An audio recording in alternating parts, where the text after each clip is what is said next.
नमस्कार दोस्तों, motivational story अड्डा में आपका स्वागत है। सुनिए मुंशी प्रेमचंद की कहानी दुर्गा का मंदिर। बाबू बृजनाथ कानून पढ़ने में मगन थे और उनके दोनों बच्चे लड़ाई करने। श्यामा चिल्लाती, मुन्नू मेरी गुड़िया नहीं देता। मुन्नू रोता था कि श्यामा ने मेरी मिठाई खा ली। बृजनाथ ने क्रोध में आकर भामा से कहा, तुम इन दोस्तों को यहां से हटाती हो कि नहीं? नहीं तो मैं एक एक की खबर लेता हूं। भामा चूल्हे में आग जला रही थी, बोली, अरे तो अब क्या संध्या को भी पढ़ते रहोगे? जरा दम तो ले लो। बृजनाथ उठा तो ना जाएगा, बैठी बैठी वही से कानून बघारोगी। अभी एक आध को पटक दूंगा तो वही से गरजती हुई आओगी कि हाय मेरे बच्चे को मार डाला। भामा, तो मैं कुछ बैठी या सोई तो नहीं हूं। जरा एक घड़ी तुम ही लड़कों को बनाओगे तो क्या होगा? कोई मैंने ही तो उनकी नौकरी नहीं लिखाई। बृजनाथ से कोई जवाब न देते बना। क्रोध पानी के समान बहाव का मार्ग ना पाकर और भी प्रबल हो जाता है। यद्यपि बृजनाथ नैतिक सिद्धांतों के ज्ञाता थे, पर उनके पालन में इस समय कुशल न दिखाई दी और दोनों को रोते चिल्लाते छोड़ कानून का ग्रंथ बगल में दबा कॉलेज पार्क की राह ली। सावन का महीना था। आज की दिन बाद बादल हटे थे। हरे भरे वृक्ष सुनहरी चादर ओढ़े खड़े थे। मधु समीर सावन का राग गाता था और बगुले डालियों पर बैठे हिंडोली झूल रहे थे। बृजनाथ एक बेंच पर आ बैठे और किताब खोली। लेकिन इस ग्रंथ की अपेक्षा प्राकृतिक ग्रंथ का अवलोकन अधिक चित्ताकर्षक था। कभी आसमान को पढ़ते थे, कभी पत्तियों को, कभी छविमी हरियाली को और कभी सामने मैदान में खेलते हुए लड़कों को। एकाएक उन्हें सामने घास पर कागज की एक पैकेट दिखाई दिया। माया ने जिज्ञासा की आड़ में, चलो देखिए इसमें क्या है। बुद्धि ने कहा, तुमसे मतलब, पड़ी रहने दो। लेकिन जिज्ञासा रूपी माया की जीत हुई। बृजनाथ ने उठकर उसे उठा लिया। कदाचित किसी के पैसे पैकेट में लपटे गिर पड़े हैं। खोलकर देखा, सावरीन थे। गिना तो पूरे 8 निकले। कौतूहल की सीमा ना रही। बृजनाथ की छाती धड़कने लगी। उनको हाथों में लिए सोचने लगे, इनका क्या करूं? अगर यही रख दूं तो न जाने किसकी नजर पड़े, ना मालूम कौन उठा ले जाए। नहीं, यहां रखना उचित नहीं। चलता हूं, थाने में इत्तला कर देता हूं और ये थानेदार को सौंप दूंगा। जिसके होंगे वहां आप ले जाएगा, या अगर उसको ना भी मिले तो मुझ पर कोई दोष न रहेगा। मैं तो अपने उत्तरदायित्व से मुक्त हो जाऊंगा। माया ने पर्दे की आड़ से मंत्र मारना शुरू किया। वह थानेदार के पास नहीं गए। सोचा चलकर भामा से दिल्लगी की जाए। भोजन तैयार होगा, कल इत्मीनान से थाने जाऊंगा। भामा ने सावरैन देखे तो हृदय में गुदगुदी से हुई। पूछा, किसके हैं? बृजनाथ, मेरी। भामा, चलो बातें न बनाओ। बृजनाथ, पड़ी मिली है। भामा, झूठ बात। ऐसे भाग्य के बली हो तो सच बात बताओ, कहाँ मिली? किसकी है? बृजनाथ, सच कहता हूं, पड़ी मिली है। भामा, मेरी कसम। बृजनाथ, तुम्हारी कसम। भामा सावरैन को पति के हाथ से छुड़ाने की कोशिश करने लगी। बृजनाथ ने कहा, क्यों लेती हो? भामा, लाओ मैं अपने पास रख लूं। बृजनाथ, रहने दो, मैं इसकी इत्तला करने थाने जाता हूं। भामा का मुख मलिन हो गया। बोली, पढ़े हुए धन की क्या इत्तला करना? बृजनाथ, हाँ और क्या, इन 8 सावरैन के लिए ईमान बिगाड़ दूंगा। भामा, अच्छा तो सवेरे चले जाना। इस समय जाओगे तो आने में देर हो जाएगी। बृजनाथ ने भी सोचा, यही अच्छा है। थानेदार रात को तो कोई कार्रवाई करेंगे नहीं। जब अशरफियों को पढ़ा रहना है तो जैसे था ना वैसे मेरा घर। अशरफिया संदूक में रख दी। खा पी कर लेते तो भामा ने हंसकर कहा, आया हुआ धन क्यों छोड़ते हो? लव, मैं अपने लिए एक गुलबंद बनवा लेती हूं, बहुत दिनों से जी तरस रहा है। माय ने इस समय हास्य का रूप धारण किया। बृजनाथ ने तिरस्कार करके कहा, गुलबंद की लालसा में गले में फांसी लगाना चाहती हो क्या? प्रातःकाल बृजनाथ थाने के लिए तैयार हुए। कानून का एक लेक्चर छूट जाएगा, कोई बात नहीं। वह इलाहाबाद के हाई कोर्ट में अनुवादक थे। नौकरी में उन्नति की आशा न देखकर साल भर से वकालत की तैयारी में मग्न थे, लेकिन अभी कपड़े पहन ही रहे थे कि उनके एक मित्र मुंशी गोरेवाला आकर बैठ गए और अपनी पारिवारिक दुश्चिंताओं की विस्मृत राम कहानी सुनाकर अत्यंत विनीत भाव से बोले, भाई साहब, इस समय मैं इन झंझटों में ऐसा फंस गया हूं कि बुद्धि कुछ काम नहीं करती। तुम बड़े आदमी हो, इस समय कुछ सहायता करो। ज्यादा नहीं 30 रुपए दे दो, किसी न किसी तरह काम चला लूंगा। आज 30 तारीख है, कल शाम को तुम्हें रुपए मिल जाएंगे। बृजनाथ बड़े आदमी तो ना थे, किंतु बड़प्पन की हवा बांध रखी थी। यह मिथ्याभिमान उनके स्वभाव की एक दुर्बलता थी। केवल अपने वैभव का प्रभाव डालने के लिए ही वह बहुधा मित्रों की छोटी मोटी आवश्यकताओं पर अपनी वास्तविक आवश्यकताओं को निछावर कर दिया करते थे, लेकिन भामा को इस विषय में उनसे सहानुभूति न थी। इसलिए जब बृजनाथ पर इस प्रकार का संकट आ पड़ता था, तब थोड़ी देर के लिए उनकी पारिवारिक शांति अवश्य नष्ट हो जाती थी। उनमें इनकार करने या टालने की हिम्मत न थी। वह सकुचाते हुए भामा के पास गए और बोले, तुम्हारे पास 30 रुपए तो होंगे? मुंशी गोरेलाल मांग रहे हैं। भामा रुखाई से बोली, मेरे पास तो रुपए नहीं है। बृजनाथ, होंगे तो जरूर बहाना करती हो। भामा, अच्छा बहाना ही सही। बृजनाथ, तो मैं उनसे क्या कह दूं? भामा, कह दो घर में रुपए नहीं है, तुमसे कहते ना बने तो मैं पर्दे की आड़ से कह दूं। बृजनाथ, कहने को तो मैं कह दूं, लेकिन उन्हें विश्वास न आएगा। समझेंगे बहाना कर रहे हैं। भामा, समझेंगे तो समझेंगे। बृजनाथ, मुझसे ऐसी बेरुखी नहीं हो सकती। दिन रात का साथ ठहरा, कैसे इनकार करूं? भामा, अच्छा तो जो मन में आए सो करो। मैं एक बार कह चुकी हूं मेरे पास पैसे नहीं है। बृजनाथ मन में बहुत खिन्न हुए। उन्हें विश्वास था कि भामा के पास रुपए हैं, लेकिन केवल मुझे लज्जित करने के लिए इनकार कर रही है। संदूक से 2 अशर्फियां निकाली और गोरेलाल को देकर बोले, भाई, कल शाम को कचहरी से आते ही रुपए दे जाना। ये एक आदमी की अमानत है, मैं इसी समय देने जा रहा था। यदि कल रुपए न पहुंचती तो मुझे बहुत लज्जित होना पड़ेगा, कहीं मुंह दिखाने योग्य न रहूंगा। गोरेलाल ने मन में कहा, अमानत स्त्री के सिवा और किसकी होगी, और असफिया जेब में रखकर घर की राह ली। आज 1 तारीख की संध्या है। बृजनाथ दरवाजे पर बैठे गोरेलाल का इंतजार कर रहे हैं। 5 बज गए, गोरेलाल अभी तक नहीं आए। बृजनाथ की आंखें रास्ते की तरफ लगी हुई थी। हाथ में एक पत्र था, लेकिन पढ़ने में जी नहीं लगता था। हर दूसरे मिनट रास्ते की ओर देखने लगते थे, लेकिन सोचते थे आज वेतन मिलने का दिन है, इसी कारण आने में देर हो रही है। आते ही होंगे। 6 बजे, गोरेलाल का पता नहीं। कचहरी के कर्मचारी एक एक करके चले आ रहे थे। बृजनाथ को कई बार धोखा हुआ। वह आ रहे हैं, जरूर वही है। वैसे ही अचकन है, वैसे ही टोपी है, चाल भी वही है। हाँ, वही है। इसी तरफ आ रहे हैं। अपने हृदय से एक बोझ सा उतरा मालूम हुआ, लेकिन निकट आने पर ज्ञात हुआ कि कोई और है। आशा की कल्पित मूर्ति दुराशा में बदल गई। बृजनाथ का चित खेल होने लगा। वहां एक बार कुर्सी से उठे, बरामदे की चौखट पर खड़े हो सड़क पर दोनों तरफ निगाह दौड़ाई। कहीं पता नहीं।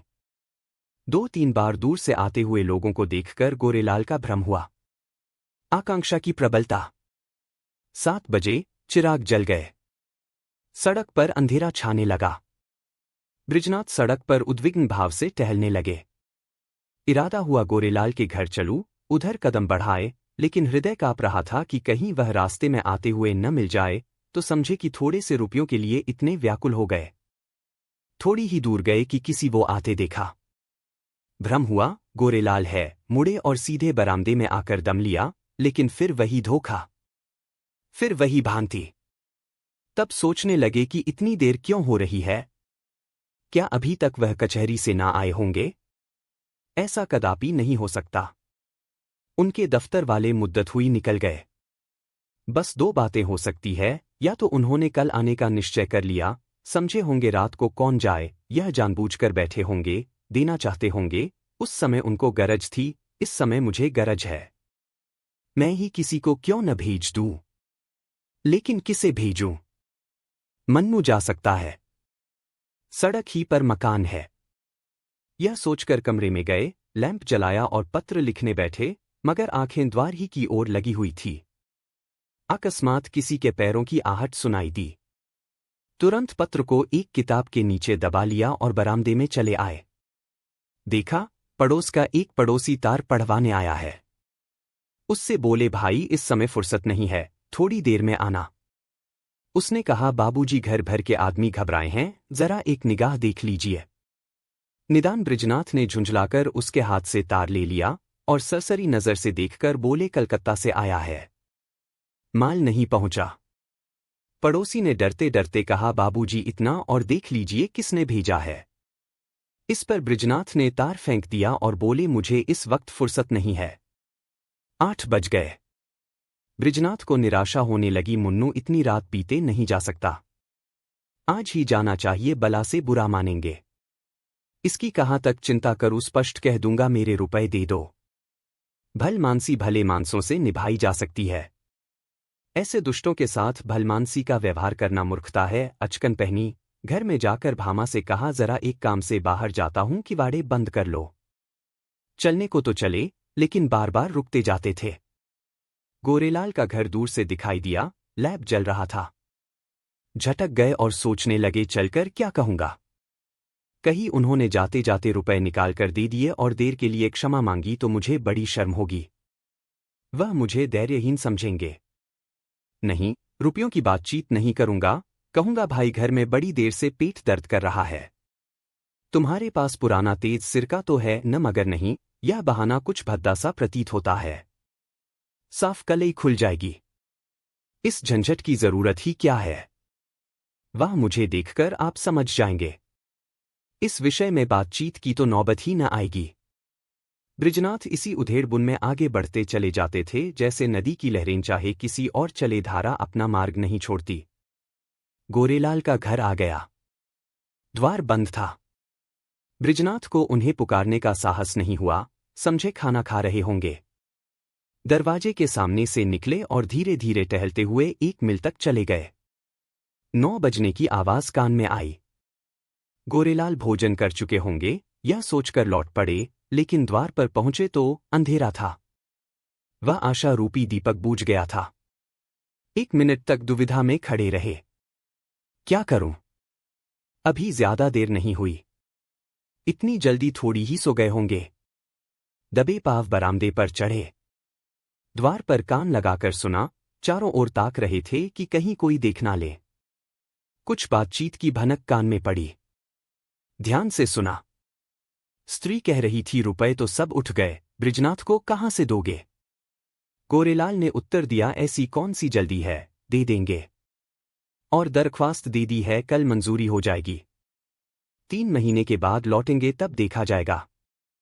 बृजनाथ को ऐसा जान पड़ा मानो मुंह पर किसी ने तमाचा मार दिया हो। क्रोध और आवेश से भरे हुए बरामदे से उतर आए। घर चले तो सीधे कदम न पड़ते थे, जैसे कोई दिन भर का थका मांदा पथिक हो। बृजनाथ रात भर करवटें बदलते रहे। कभी गोरेलाल की दुष्टता पर क्रोध आता, कभी अपनी सरलता पर, मालूम नहीं किस गरीब के रुपए है, उस पर क्या बीतती होगी। लेकिन अब क्रोध करके क्या लाभ? सोचने लगे, रुपए कहां से आएंगे? भामा पहले ही इनकार कर चुकी है, वेतन में इतनी गुंजाइश नहीं है। 10-5 रुपए की बात होती तो कोशिश कर सकते थे। तो अब क्या करूं? किसी से उधार ले लूं? मगर मुझे कौन देगा? आज तक किसी से मांगने का जरूरत नहीं पड़ी, और अपना कोई ऐसा मित्र भी नहीं। जो लोग हैं, वह मुझे ही सताया करते हैं, मुझे क्या देंगे? हाँ, यदि कुछ दिन कानून छोड़कर अनुवाद करने में परिश्रम करूं तो रुपए मिल सकते हैं। कम से कम 1 मास का कठिन परिश्रम है। सस्ते अनुवादकों के मारे दर भी तो गिर गई है। हाँ निर्दयी, तूने बड़ा धोखा किया।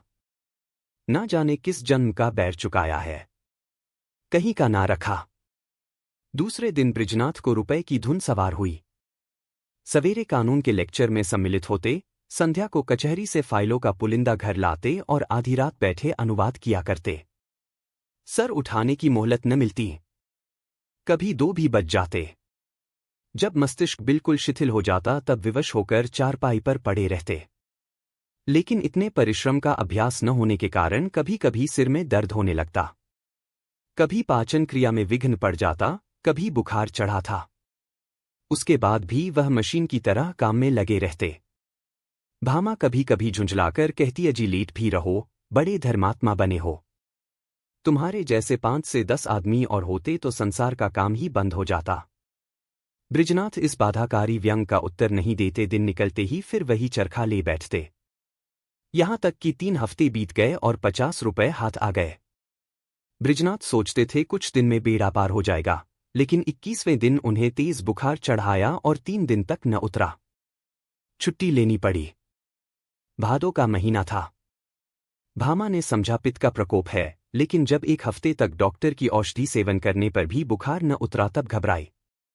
बृजनाथ पर आया बुखार में बड़बड़ाने भी लगे। भामा सुनकर डर के मारे कमरे में से भाग जाती। बच्चों को पकड़कर दूसरे कमरे में बंद कर देते। अब उसे शंका होने लगी थी कि कहीं यह कष्ट उन्हीं रुपयों के कारण तो नहीं भोगना पड़ रहा है। कौन जाने रुपए वाले ने कुछ कर धर दिया हो। जरूर यही बात है, नहीं तो औषधि से लाभ क्यों नहीं होता। संकट पड़ने पर हम धर्म भीरू हो जाते हैं, औषधियों से निराश होकर देवताओं की शरण लेते हैं। भामा ने भी देवताओं की शरण ली। वह जन्माष्टमी, शिवरात्रि का कठिन व्रत शुरू किया। 8 दिन पूरे हो गए। अंतिम दिन आया। प्रभात का समय था। भामा ने बृजनाथ को दवा पिलाई और दोनों बालकों को लेकर दुर्गा जी की पूजा करने के लिए चली गई। उसका हृदय आराध्य देवी के प्रति श्रद्धा से परिपूर्ण था। मंदिर के आंगन में पहुंची। उपासक आसनों पर बैठे हुए दुर्गा पाठ कर रहे थे। धूप अगर की सुगंध हो रही थी। उसने मंदिर में प्रवेश किया। सामने दुर्गा की विशाल प्रतिमा शोभायमान थी। उनके मुखारविंद पर एक विलक्षण दीप्ति झलक रही थी। बड़े बड़े उज्ज्वल नेत्रों से प्रभा की किरणें छिटक रही थी। पवित्रता का एक समावेश छाया हुआ था। भामा इस दीपतवर्ण मूर्ति के सम्मुख सीधी आंखों से ताक ना सके। उसके अंतःकरण में एक निर्मल, विशुद्ध भावपूर्ण भय का उदय हो आया। उसने आंखें बंद कर लीं। घुटने ने केवल बैठ गई और हाथ जोड़कर करुण स्वर से बोली, माता, मुझ पर दया करो। उसे ऐसा ज्ञात हुआ मानो देवी मुस्कुराई। उसे उन दिव्य नेत्रों से एक ज्योतिषी निकलकर अपने हृदय की ओर आती हुई मालूम हुई। उसके कानों में देवी के मुंह से निकले ये शब्द सुनाई दिए, पराया धन लौटा दे कमा, तेरा भला होगा। भामा उठ बैठी। उसकी आंखों में निर्मल भक्ति का आभास झलक रहा था। मुखमंडल से पवित्र प्रेम बरस पड़ता था। देवी ने कदाचित उसे अपनी प्रभा के रंग में डूबा दिया था। इतने में दूसरी एक स्त्री आई। उसके उज्ज्वल केश बिखरे और मुरझाए हुए चेहरे के दोनों ओर लटक रहे थे कॉल स्टॉक। शरीर पर केवल एक श्वेत साड़ी थी। हाथों में चूड़ियों के सिवा और कोई आभूषण न था। शोक और निराशा की साक्षात मूर्ति मालूम होती थी। उसने भी देवी के सामने सिर झुकाया और दोनों हाथों से आंचल फैलाकर बोली, देवी, जिसने मेरा धन लिया हो, उसका सर्वनाश करो।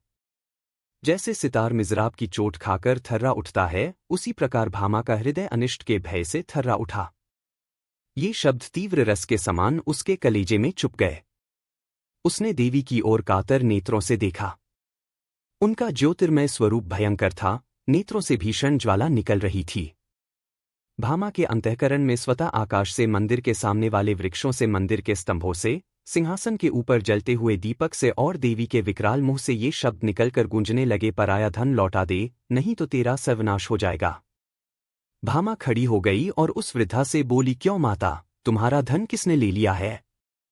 वृद्धा ने इस प्रकार उसकी ओर देखा, मानव डूबते को तिनके का सहारा मिला। बोली, हाँ बेटी। भामा, कितने दिन हुए? वृद्धा, कोई 1.5 महीना। भामा, कितने रुपए थे? वृद्धा, पूरे 120। भामा, कहाँ गए? वृद्धा, क्या जाने, कहीं गिर गई। मेरे स्वामी पलटन में नौकर थे। आज की बस हुए, उन्हें स्वर्ग सिधारे। अब मुझे सरकार से 8 रुपए साल पेंशन मिलती है। इस बार 2 साल की पेंशन एक साथ ही मिली थी। खजाने से रुपए लेकर आ रही थी। मालूम नहीं कब और कहाँ गिर पड़े। 8 अशर्फिया थी। भामा, अगर वे तुम्हें मिल जाए तो क्या दोगी? वृद्धा, अधिक नहीं, उसमें से 50 दे दूंगी। भामा, रुपए नहीं, कोई उसे अच्छी चीजों। वृद्धा, बेटी और क्या दूं, जब तक जीऊंगी तुम्हारा यशगान करूंगी। भामा, नहीं, इसकी मुझे आवश्यकता नहीं। वृद्धा, बेटी, इसके सिवा मेरे पास क्या है। भामा, मुझे आशीर्वाद दो, मेरे पति बीमार है, वो अच्छे हो जाए। वृद्धा, क्या उन्हीं को रुपए मिले हैं। भामा, हाँ, वह उसी दिन से तुम्हें खोज रहे हैं। वृद्धा घुटनों के बल बैठ गई और आंचल फैलाकर कंपित स्वर से बोली, देवी, इसका कल्याण करो। भामा ने फिर देवी को देखा। उनके दिव्य रूप में प्रेम का प्रकाश था। आंखों में दया की आनंददायिनी झलक थी। उस समय भामा के अंतकरण में कि स्वर्ग लोक से यह ध्वनि सुनाई दी, जा तेरा कल्याण होगा। संध्या का समय है। भामा बृजनाथ के साथ रिक्शे पर बैठी तुलसी के घर उसकी संपत्ति लौटाने जा रही है। बृजनाथ के बड़े परिश्रम की कमाई जो डॉक्टर की भेंट हो चुकी है, लेकिन भामा ने एक पड़ोसी के हाथ अपने कानों के झुमके बेचकर रुपए जुटाए हैं। जिस समय झुमके बनकर आए थे, भामा बहुत प्रसन्न हुई थी। आज उन्हें बेचकर वह उससे भी अधिक प्रसन्न है। जब बृजनाथ ने 8 अशर्फियां उसे दिखाई थी, उसके हृदय में एक गुदगुदी से हुई थी, लेकिन यह हर्ष मुख्य पर आने का साहस न कर सका था। आज अशर्फियों को हाथ से जाते समय उसका हार्दिक आनंद आंखों में चमक रहा है। तुलसी का आशीर्वाद सफल हुआ। आज पूरे 3 हफ्ते के बाद बृजनाथ तकिए के सहारे बैठे थे। वह बार बार भामा को प्रेमपूर्ण नेत्रों से देखते थे। देवी मालूम होती थी। अब तक उन्होंने उसके बाहरी सौंदर्य को ही देखा था, आज वह उसका आत्मिक सौंदर्य देख रहे हैं। तुलसी का घर एक गली में था। रिक्शा सड़क पर जाकर ठहर गया। बृजनाथ रिक्शे पर से उतरे और अपनी छड़ी देखते हुए भामा के हाथों के सहारे तुलसी के घर पहुंचे। तो उसी ने रुपए लिए और दोनों हाथ फैलाकर आशीर्वाद दिया, दुर्गा जी तुम्हारा कल्याण करें। तुलसी का मुख वैसे ही खिल गया जैसे वर्षा के बाद वृक्षों की पत्तियां खिल जाती है। सिमटा हुआ ना फैल गया, गालों की झुर्रियां मिटती दिख पड़ी। ऐसा मालूम होता था उसका कायाकल्प हो गया। वहां से आकर बृजनाथ अपने दरवाजे पर बैठे हुए थे। गोरेलाल आकर बैठ गए। बृजनाथ ने मुंह फेर लिया। गोरेलाल बोले, भाई साहब, कैसी तबीयत है। बृजनाथ, बहुत अच्छी तरह हूं। गोरेलाल, मुझे माफ कीजिएगा। मुझे इसका बहुत खेद है कि आपके रुपए देने में इतना विलंब हुआ। 1 तारीख ही को घर से एक आवश्यक पत्र आ गया और मैं किसी तरह 3 महीने की छुट्टी लेकर घर भागा। वहां की विपत्ति कथा कहूं तो समाप्त ना हो, लेकिन आपकी बीमारी का शोक समाचार सुनकर आज भागा चला आ रहा हूं। ये लीजिए, रुपए हाजिर हैं। इस विलंब के लिए अत्यंत लज्जित हूं।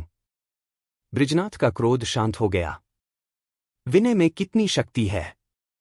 बोले, जी हाँ, बीमार तो था, लेकिन अब अच्छा हो गया हूं। आपको मेरे कारण व्यर्थ कष्ट उठाना पड़ा। यदि इस समय आपको असुविधा हो तो रुपए फिर दे दीजिएगा। मुझ पर अब कोई ऋण नहीं, कोई जल्दी नहीं है। गोरेलाल विदा हो गए तो बृजनाथ रुपए लिए हुए भीतर आए और भामा से बोले, ये लोग अपने रुपए। गोरेलाल दे गए। बाबा ने कहा, ये मेरे रुपए नहीं, तुलसी के हैं। एक बार पराया धन लेकर सीख गई। बृजनाथ, लेकिन तुलसी के रुपए तो दे दिए गए। भामा, दे दिए तो क्या हुआ, ये उसके आशीर्वाद की न्योछावर है। बृजनाथ, कान के झुमके कहां से आएंगे। भामा, झुमके न रहेंगे न सही, सदा के लिए कान तो हो गए। धन्यवाद।